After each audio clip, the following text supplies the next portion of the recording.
Ladies and gentlemen, welcome back to another video on the channel. In today's video, we're going to be doing something a little bit different, okay? We're not playing any games, we're going over the Scandinavian defence.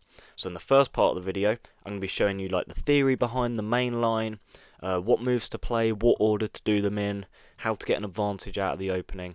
And then the second part of the video, I'm going to be showing you a game I've played with black, where I played the mainline Scandinavian, and yeah, to a pretty high level, so you can see my thought process when playing it, the advantages it gives you, and all that sort of jazz, okay?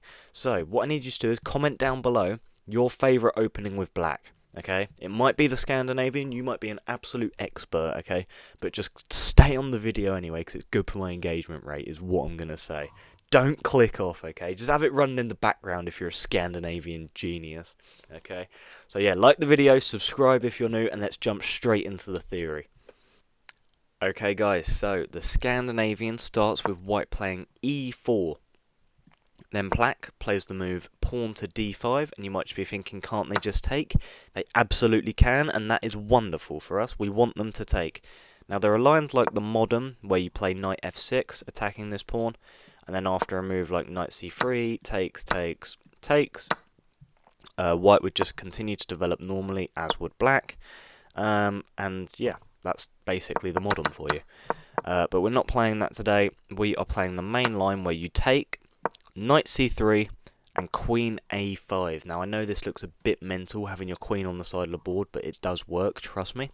White will then play a move like knight f3, just getting both the juicers out, and then you can just develop your own knight, like so.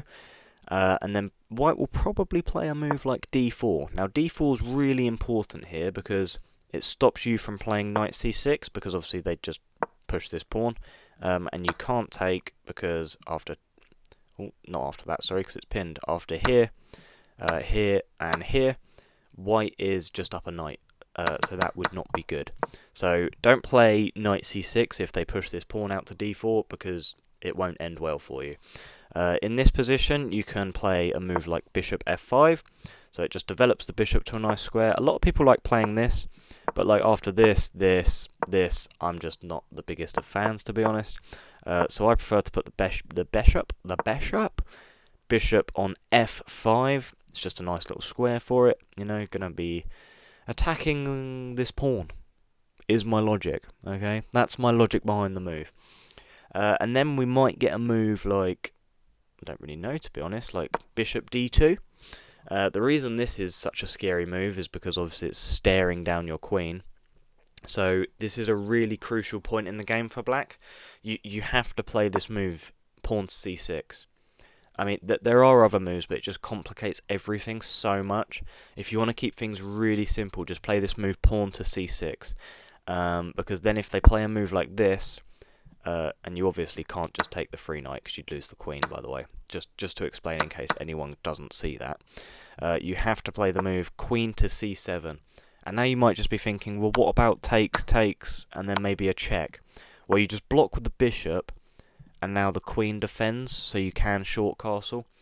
So yeah, if you do have to take this, if you do have to go through this scenario, and your pawn structure looks weak, it's absolutely fine. I know it's double stacked, but it's not weakened at all, as you can see by the eval bar. In this position, they might bring out, I don't know, their bishop, and then you just play a move like this. So setting up a battery, absolutely staring down this for when they short castle.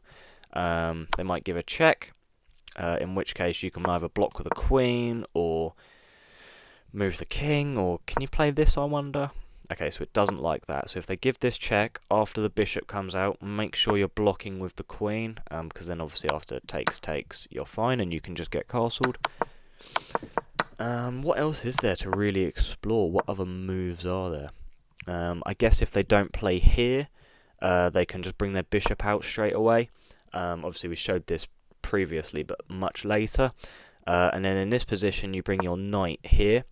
The reason this is so important, as you can see from the arrows, is because when they play this now, you obviously still have to play queen c7, because otherwise, again, you lose your queen like an absolute moron. So play c7, queen c7 that is, and then after takes with that you can take with the knight. So you're not damaging your pawn structure. Everything is still intact, and this is bloody lovely for black, I must say, because after short castles here, I don't really know what they'd really play here. But as you can see, the eval bar is loving it for black. Let's just say they brought their rook over, for example. I don't really know. Okay, the engine actually wants h6, stopping this knight jumping in, which makes complete sense. Just want to know a good square for the bishop. I guess like d6 again, setting up this battery. Yeah, and then you just get short castled. Yeah, so after... Wow, this just looks so lovely, doesn't it? After this, what does it want? It wants d5.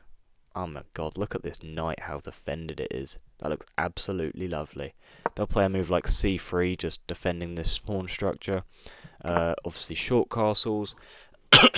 And then the thing with the middle game of the Scandinavian is you want your rooks on these sorts of squares. So you'd obviously have to kick this bishop away, and then you want this rook on this semi-open file and this rook on the c file. And the reason that's so important is because the middle game is going to be a pawn break on like c5 here, just breaking open the middle. And if you have these two rooks, it's just so powerful, like so powerful. So yeah, that is mainly all the theory for the mainline Scandinavian. And as you can see, the eval bar, obviously not when that happens, but the eval bar absolutely was loving it for black. And all the ideas are really simple in the middle game. That's why I like it.